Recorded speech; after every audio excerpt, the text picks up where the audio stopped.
بات تاریخی اعتبار سے درست ہے کہ غزوہ احد کے موقع پر حضرت عمر فاروق اور بعض دیگر صحابہ کرام راہ فرار اختیار کر گئے تھے؟ جب سب چلے گئے تھے تو کیوں نہیں گیا؟ شبلی نعمانی کہتے ہیں علی ماتھا چوم کہتا اکفر تب بعد الایمان، ایمان کے بعد کافر ہو جاتا۔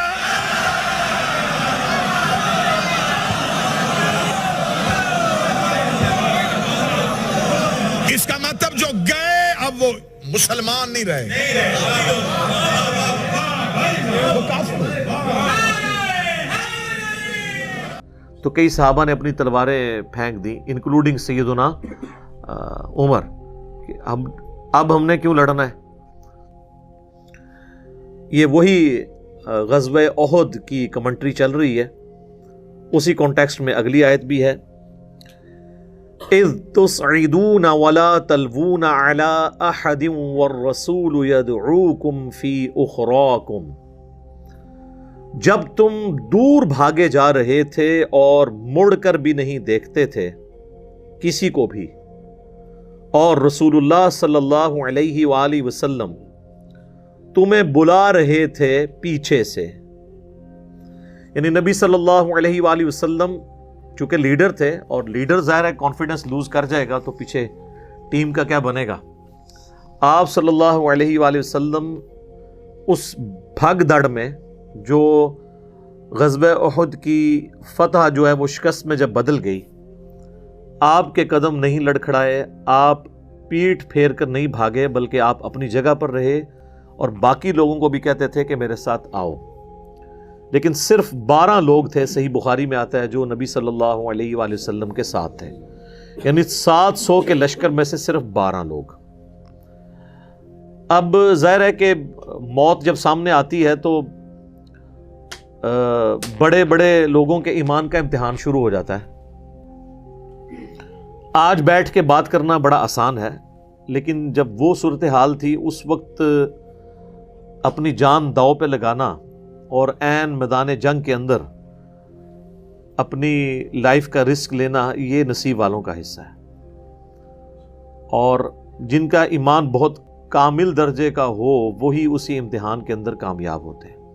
اب یہ نہیں ہے کہ سب لوگ ہی بیچ میں ایک طرح کے ایمان والے تھے، ظاہر ہے کہ ایمان کے بھی درجے ہیں، ہم سے بہرحال بہت بہتر ہے جن کو رسول اللہ صلی اللہ علیہ وآلہ وسلم کی صحبت نصیب ہوئی۔ ہم جب کبھی ان کے ایمان میں آپس میں فرق کرتے ہیں تو ان کے اعتبار سے کرتے ہیں، اپنے اعتبار سے نہیں۔ لیکن وہیں پر اللہ تعالیٰ کے کامل الایمان لوگ بھی موجود تھے۔ صحیح بخاری اور صحیح مسلم دونوں میں آتا ہے، سہل ابن سعد الساعدی جو سابقون الاولون میں سے ہیں، بدری اصحاب میں سے، وہ کہتے ہیں کہ اللہ کی قسم میں جانتا ہوں کہ احد کے دن جب نبی صلی اللہ علیہ وآلہ وسلم کو زخم لگا تو کون آپ کے زخموں کو دھوتا تھا اور کس نے آپ کی مرہم پٹی کی اس میدان جنگ میں۔ ظاہر ہے کہ وہ سب سے زیادہ تو کفار کا جو زور تھا وہ اسی بات پہ تھا کہ آپ صلی اللہ علیہ وآلہ وسلم کو نقصان پہنچایا جائے، تو آپ علیہ السلام کے ساتھ آخری وقت تک جو لوگ رہے وہ انہی لوگوں نے ہی مرہم پٹی کرنی تھی میدان جنگ کے اندر۔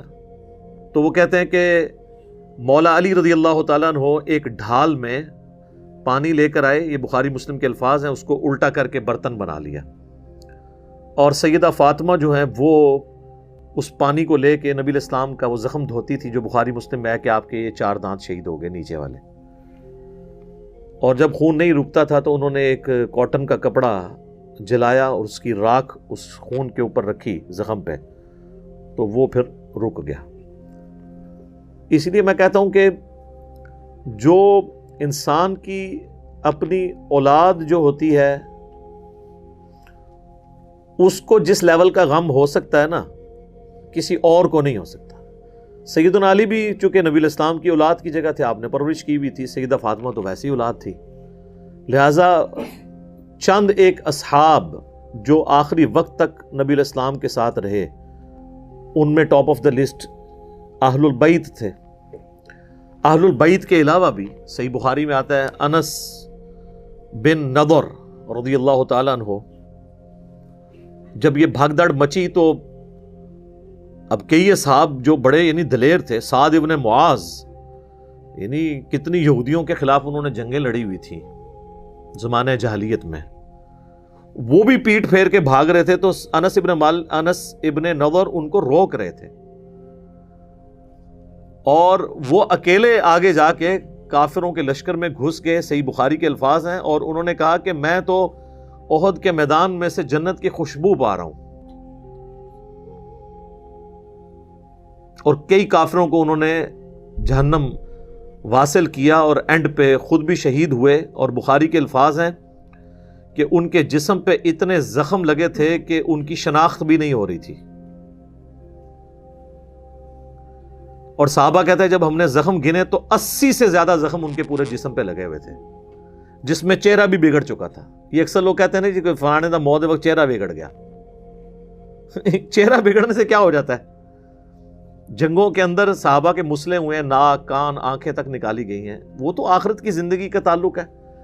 دنیا میں کسی کا چہرہ بگڑ گیا، کسی کی لاش کے چیتھڑے اڑ گئے، اس سے یہ تو نہیں ہوا کہ وہ کوئی مطلب اولیاء اللہ میں سے نہیں ہے. ضروری ہے اولیاء اللہ وہی ہوں جو پوری زندگی آپ کو تو درباروں میں بھیجتے رہیں، اور آخری وقت میں جب بیمار ہوں تو آغا خان میں داخل ہوں، وہاں پہ مہنگا علاج کروائیں، اور اس کے بعد وہ کہتے ہیں جی چہرہ بڑا نورانی سیدھی لگتا ہے ستے نے. ظاہر ہے کوئی عام بندہ بھی آپ نے اس کو کبھی سوئی ہوئی حالت میں تو نہیں دیکھا ہوتا. مجھے بتائیں جتنی بھی سیلیبریٹیز ہیں، چاہے علماء میں سے ہوں یا کوئی اور، ان کو آپ نے کبھی سوئی ہوئی حالت میں دیکھا ہے؟ یا جب وہ تازہ تازہ نہا کے نکلتے ہیں تو آپ نے کبھی دیکھا ہے؟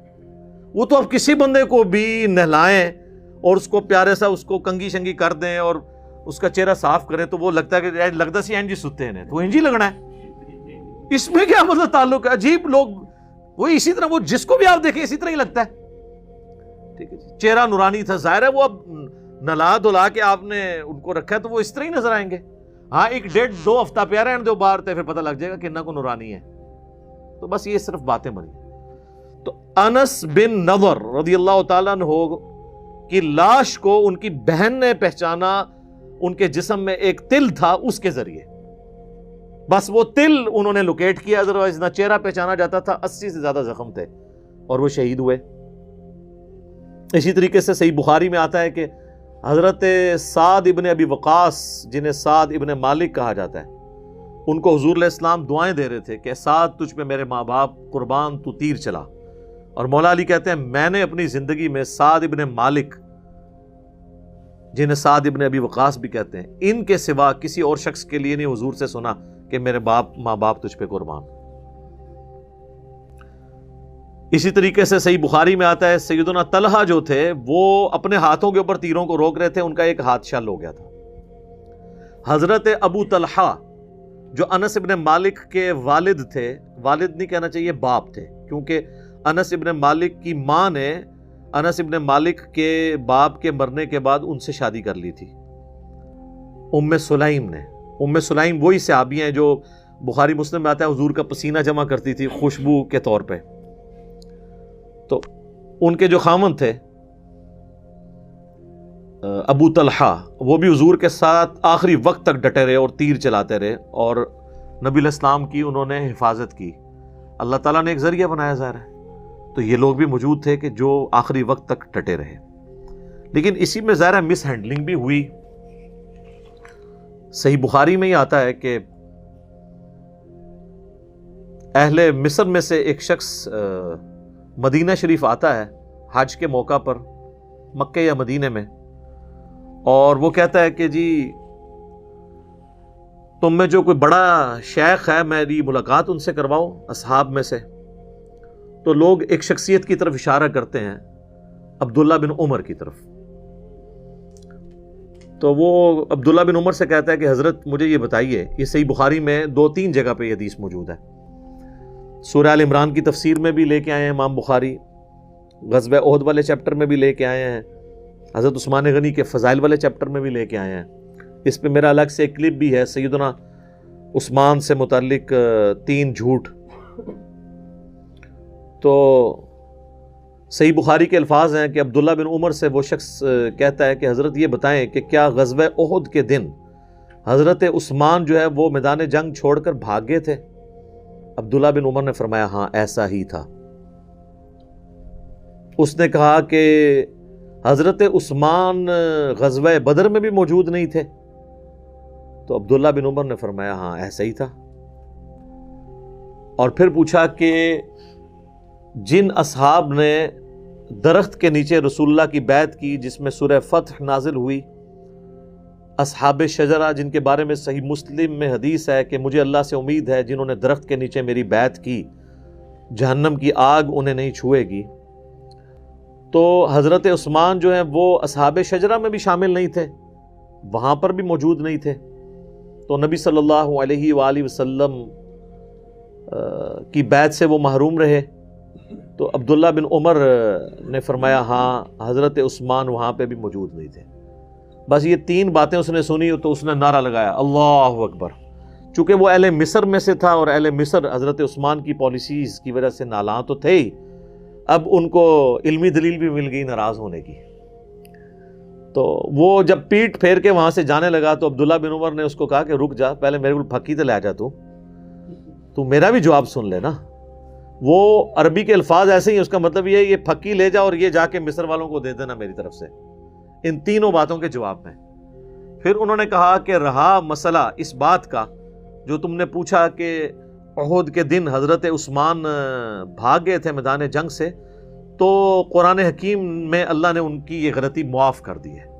اور پھر انہوں نے سورہ آل عمران کی آیت نمبر جو 152 میں آیا نا وَلَقَدْ عَفَا عَنْكُمْ، بے شک اللہ تمہیں معاف کر چکا. ایک یہ آگے چل کے پھر ایک اور آیت آئے گی اسی کانٹیکسٹ کے اندر، وہ آیت بھی انہوں نے تلاوت کی اور انہوں نے کہا کہ چونکہ اللہ تعالیٰ نے اب معاف کر دیا ہے لہٰذا اب تمہیں اس معاملے میں کوئی ہرزہ سرائی کرنے کی ضرورت نہیں ہے. یہ آیت بھی میں آپ کو بتا دیتا ہوں. ہاں آیت نمبر ہے 155 وَلَقَدْ عَفَا اللَّهُ عَنْهُمْ، بے شک اللہ تعالیٰ معاف کر چکا ہے انہیں. جتنے لوگ تھے وہ صرف حضرت عثمان کو سنگل آؤٹ کرنا غلط ہے، اور لوگ بھی تھے.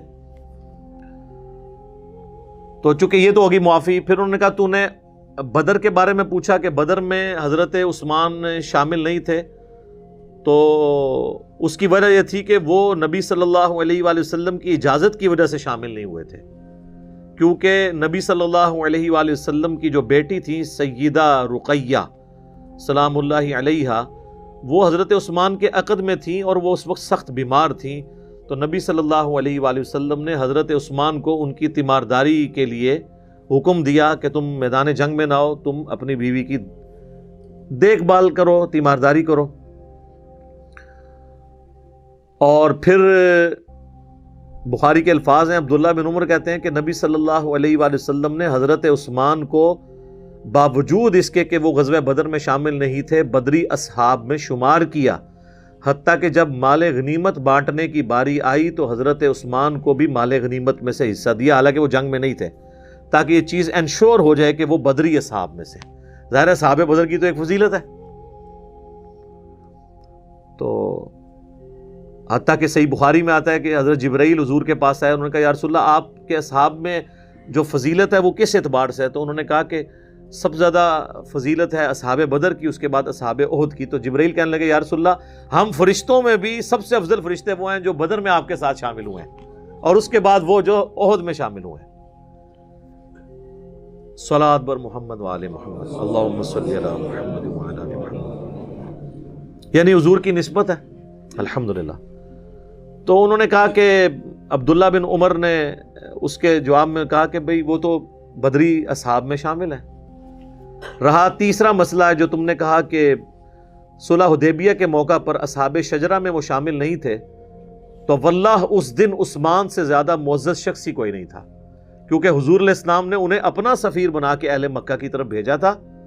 اور جب عثمان رضی اللہ تعالیٰ عنہ کی قتل کی افواہ مشہور ہو گئی تو حضور نے جو موت پہ بیعت لی تھی عثمان کے لیے تو لی تھی، وہ سب سے زیادہ معزز تھا اس دن، اور حضرت عثمان وہاں پہ موجود نہیں تھے. تو حضور نے اپنا دایاں ہاتھ بلند کر کے کہا کہ یہ عثمان کا ہاتھ ہے، اور اپنے بائیں ہاتھ پہ مارتے ہوئے کہا کہ میں اس کی بیعت بھی لیتا ہوں. اچھا آپ دیکھیں حضور نے ساتھ ساتھ وہ ایشوز سارے کل کیے ہیں جس کی وجہ سے کوئی بعد میں تان کر سکتا تھا. اصحاب بدر میں شمار کیا تو مال غنیمت میں بھی حصہ دیا تاکہ وہم نکل جائے. یہاں پر بھی اصحاب شجرہ میں وہ شامل نہیں تھے، لیکن یہ چیز لوگ بھول گئے کہ اصحاب شجرہ کی جو بیعت موت پہ ہوئی تھی وہ حضرت عثمان کے قتل کے بدلے کے لیے ہوئی تھی. جس شخص کے قتل کے بدلے کے لیے بیعت لی جا رہی ہوتی ہے تو وہ تو سب سے زیادہ معزز ہوتا ہے، کیونکہ بیعت اس کی وجہ سے ہو رہی ہے. پھر بھی حضور نے کیا کہا کہ عثمان موجود نہیں ہے، یہ ہاتھ عثمان کا ہاتھ ہے اور میں اس کی بیعت لیتا ہوں. تو حضور نے اپنے ہاتھ کو حضرت عثمان کا ہاتھ قرار دے کے ان کی بیعت لی. یہ تینوں فضائل حضرت عثمان کے بیان کر کے ان تینوں اعتراضات کے جواب میں حضرت عبداللہ بن عمر نے اس مصری شخص سے کہا کہ جانا اور اہل مصر کو یہ بھی ساتھ دے دینا، یعنی یہ پھکی ہوئی لہجہ جدا کوئی علمی آزما خراب ہوئے تو انہوں پھکی ہوئی دیں کہ اگر وہ حضرت عثمان کے اوپر کوئی تان کرے. بہرحال یہ یعنی ایک بڑا مشکل وقت تھا غزوہ احد کا. نبی الاسلام کو زخم اتنا لگا کہ آپ کا اتنا خون بہہ گیا کہ آپ بے ہوش ہو گئے. اس کی وجہ سے یہ چیز مشہور ہوگی کہ آپ شہید ہو گئے. تو کئی صحابہ نے اپنی تلواریں پھینک دی انکلوڈنگ سیدنا عمر کہ اب ہم نے کیوں لڑنا ہے. تو اللہ تعالیٰ نے اس کے اوپر گرفت فرمائی کہ نبی الاسلام کا سٹیٹس ایک انسان والا ہے. ان سے پہلے بھی جتنے پیغمبر گزرے وہ بھی انسان تھے اور انسان کو ظاہر موت آئے گی. تو اس کا یہ مطلب نہیں ہے کہ تم نے دین سے الٹے قدم پھر جانا ہے. یہ دین جو تم نے قبول کیا ہے یہ اللہ کے نبی علیہ السلام کے اوپر یا اللہ کے اوپر کوئی احسان نہیں ہے، یہ تمہارا اپنے اوپر احسان ہے. اگر ثابت قدم رہو گے تو اللہ تعالیٰ تمہیں جزا دے گا، اور اگر جو کوئی دین سے الٹے قدم پھرے گا تو اللہ کا کچھ. پھر بعد میں جب تھوڑے سے مسلمان سنبھلے تو صحیح بخاری میں آتا ہے کہ 80 کے قریب اصحاب تھے جو نبی علیہ السلام کے ساتھ پہاڑی پہ چڑھ گئے، اور کافروں نے پھر نیچے سے آواز لگائی کہ ہاں بھی تم میں محمد موجود ہیں. تو نبی علیہ السلام نے فرمایا کسی نے جواب نہیں دینا. ٹھیک ہے. پھر اس نے ابو سفیان نے دوسری آواز لگایا کہ تم میں ابن ابی قحافہ یعنی حضرت ابو بکر موجود ہیں. تو آپ نے فرمایا جواب نہیں دینا. تو پھر اس نے تیسری آواز لگائی تم میں ابن خطاب یعنی حضرت عمر موجود ہیں. تو آپ نے فرمایا جواب نہیں دینا.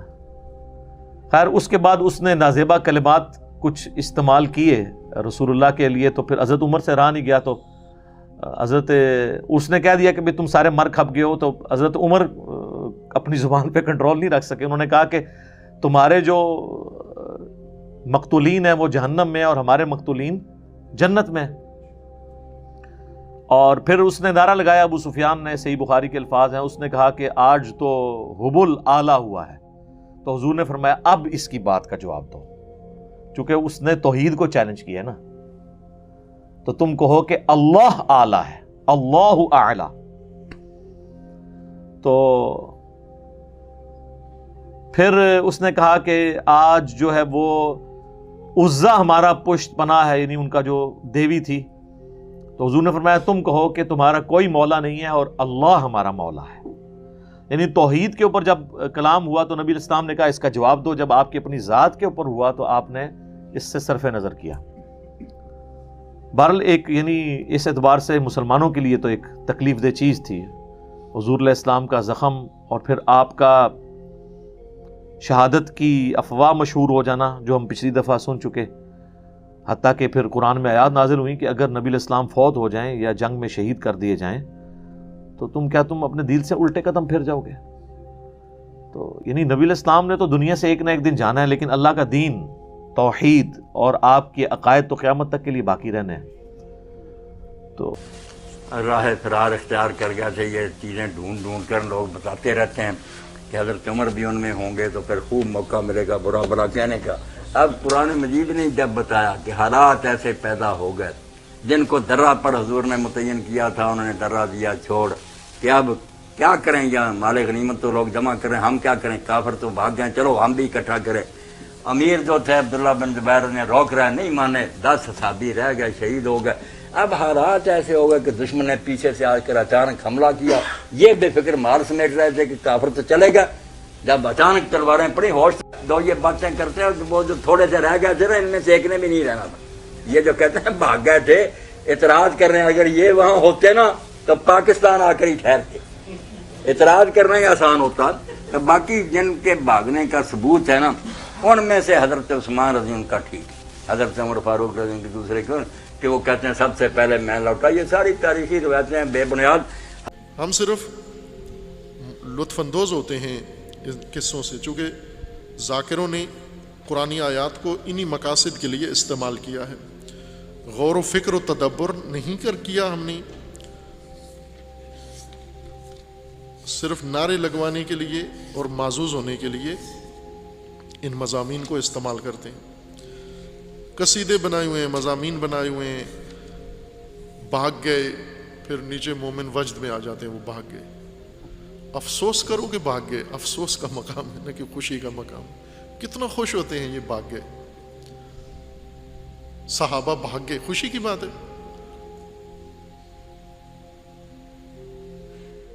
رسول اللہ اکیلے رہ گئے، یہ خوشی کی بات ہے. اور توجہ کریں، اس بھاگنے پہ، اس ترک میدان پہ اور اس عمل پہ قرآن کریم نے ایک ایسا راز بتا دیا، ایک ایسا سوال اٹھا دیا، ایک ایسا موضوع چھیڑ دیا قیامت تک کے لیے، تمام امت کے لیے، کہ جنگ احد میں تو رسول شہید نہیں ہوئے، بچ گئے. اللہ تعالیٰ نے محفوظ رکھا، حفاظت کی. اب اس پہلے اس سورہ آل عمران میں آیا 144 اس جنگ کا ذکر ہے. جنگ کے ذکر کے بعد آخر میں قرآن کریم میں اللہ تعالیٰ نے یہ سوال اٹھایا مومنین کے لیے، سب کے لیے، ہم آپ کے لیے. وما محمد صلی اللہ علیہ وآلہ وسلم الا رسول، محمد فقط رسول ہیں اللہ کے، فقط اللہ کے رسول ہیں. قد خلت من قبلہ الرسل، ان سے پہلے بھی رسول گزرے ہیں. یہ پہلے رسول نہیں ہیں، یہ آخری رسول ہیں، خاتم الانبیاء ہیں. ان سے پہلے بھی رسول آئے ہیں اپنی اپنی امتوں میں شریعت و کتاب لے کر، اور گزر گئے ہیں. قد خلت، آئے اور گزر گئے. افا ان ماتا، آیا یہ رسول اگر وفات پا جائیں، موت آ جائے، او قتلا، یا قتل ہو جائیں، شہید ہو جائیں. اسی جنگ احد میں اگر شہید ہو جاتے رسول اللہ، انقلبتم علی اعقابکم، تم لوگ کیا کرو گے اگر رسول شہید ہو گئے؟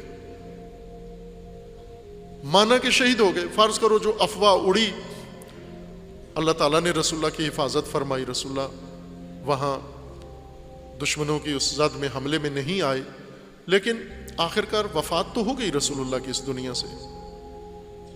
اگر اسی جنگ میں شہادت ہو جاتی، قرآن فرما رہا ہے کہ اگر وفات ہو گئی یا شہادت ہوئی، کہ ایک دن تو ہونا ہے یہ، انک میت و انہم میتون، اللہ تعالیٰ کا رسول اللہ کو فرمانا ہے کہ آپ نے بھی اس دنیا سے جانا ہے، سب نے اس دنیا سے جانا ہے. یہاں دنیا میں آئے ہی دنیا سے جانے کے لیے ہیں، اس لیے بھیجا گیا ہے. یہاں مقیم نہیں ہونا، آخر تک رہنا نہیں ہے کسی نے، سب نے جانا ہے دنیا سے. اب اگر رسول دنیا سے چلے گئے، رہبر دنیا سے چلے گئے، پیشوا دنیا سے چلے گئے، شہادت یا وفات کے نتیجے میں انقلبتم علی اعقابکم، تم لوٹ کر واپس اپنی پچھلی حالت پہ چلے جاؤ گے. انقلبتم، پلٹ جاؤ گے، علی اعقابکم، اپنے عقب پر، سابقہ حالت پر. ومن ينقلب علی عاقبیہ فلن یضر اللہ شیئا، اور جو بھی رسول اللہ کو چھوڑ کر، رسول اللہ کی وفات کے بعد رسول اللہ کو بھی چھوڑ گیا، اگر رسول اللہ کے ہوتے ہوئے یا رسول اللہ کے بعد اگر چھوڑ کر منقلب ہو کر واپس انقلاب عقبی، انقلاب قہقری، انقلاب بازگشت، انقلاب واپسی، دوبارہ اس حالت قبلی میں چلا گیا، یہ جان لے کہ اس نے اللہ کو کوئی نقصان نہیں پہنچایا. فَسَيَجْزِ اللَّهُ الشَّاكِرِينَ، اور خدا شاکرین کو، قائم رہنے والوں کو جزا دے گا. یہ قرآن کریم کا سوال ہے کہ اگر رسول اللہ شہید ہو گئے یا وفات پا گئے تو تم کیا کرو گے؟ واپس پلٹ جاؤ گے اپنے سابقہ عقبی پہلے نظام کی طرف؟ اور ایک دن رسول اللہ اس دنیا سے چلے گئے. جنگ احد میں تو بچ گئے، رسول اللہ کی شہادت نہیں ہوئی، افواہ اڑی، اور اس افواہ سے انہوں نے میدان جنگ ترک کر دیا۔ ترک میدان سے قرآن نے ان سے وہ بات پوچھ لی جو بہت بنیادی تھی کہ یہ رسول آج تو شہید نہیں ہوئے، لیکن ممکن ہے کسی اور حادثے میں جنگ میں شہید ہو جائیں، ممکن ہے وفات ہو جائے، امت کیا کرے گی، پیروکار کیا کریں گے، مومنین و مسلمین کیا کریں گے اس دن؟ آیا واپس چلے جاؤ گے اپنی سابقہ حالت پر؟ خوب اب ہم دیکھیں کہ رسول اللہ بالآخر 11 ہجری 28 صفر کو اس دنیا سے رخصت ہو گئے۔ قرآن کا یہ سوال کہ کیا کرو گے اس دن، تم کیا کرو گے؟ آیا امت قائم رہی رسول اللہ کی راہ پر یا لوٹ گئی، پلٹ گئی؟ انقلاب عقبی انقلاب نبوی کے بعد وقوع پذیر ہوا۔ انقلاب نبوی نے ان کو جہاں پہنچایا تھا، انقلاب عقبی نے انہیں دوبارہ واپس پلٹا کے اسی نظام میں دھکیل دیا۔ یہ کام ہوا یا نہیں ہوا؟ توجہ فرمائیں، وہ فرار جو جنگ احد میں ہوا تھا اور جس کو سن پہ آپ مسکراتے ہو، اس فرار میں آپ بھی شامل ہیں، ہنسنے والے بھی اس پر شامل ہیں، ہنسانے والے بھی اس میں شامل ہیں۔ کیوں؟ کہ پھر یہ لوٹ کر نظام نبی کی طرف کوئی بھی نہیں گیا۔ وہ بتاؤ مجھے، ہنسانے والوں بتاؤ، بھاگنے والوں پر ہنسانے والے بتاؤ، کیا تم نظام نبی کی طرف لوٹ کر آئے ہو؟ کیا اللہ نے جو نظام بنایا تھا آپ اسی کے اوپر قائم ہو، دوسروں پہ ہنستے ہو؟ انہوں نے میدان جنگ چھوڑا، تم نے دین کا میدان چھوڑ دیا، امامت کا میدان چھوڑ دیا، ولایت کا میدان چھوڑ دیا، توحید کا میدان چھوڑ دیا، اللہ کا میدان چھوڑ دیا۔ کہاں پہ ہنس رہے ہو ایک دوسرے کے اوپر؟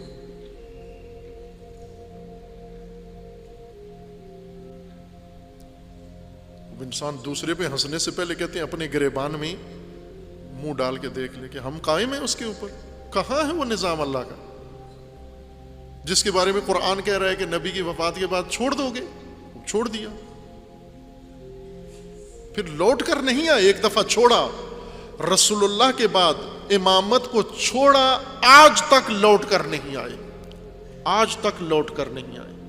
نہ شیعہ لوٹ کر آیا، نہ سنی لوٹ کر آیا، آج تک نہیں آئے۔ لوٹ کر آئے تو بتاؤ کہاں ہے نظام امامت؟ کس دور میں رہا ہے نظام امامت؟ ایسے بھاگے،